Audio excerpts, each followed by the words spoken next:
DPO जितने सरकारी मुलाजिम हैं,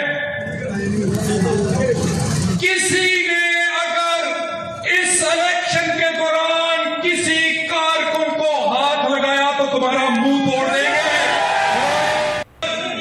डीसी डीपीओ जितने सरकारी मुलाजिम हैं,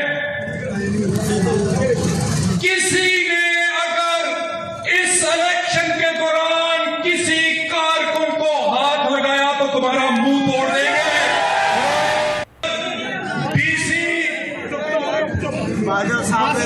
डीपीओ जितने सरकारी मुलाजिम हैं, किसी ने अगर इस इलेक्शन के दौरान किसी कारकुन को हाथ लगाया तो तुम्हारा मुंह तोड़ देंगे। DC DPO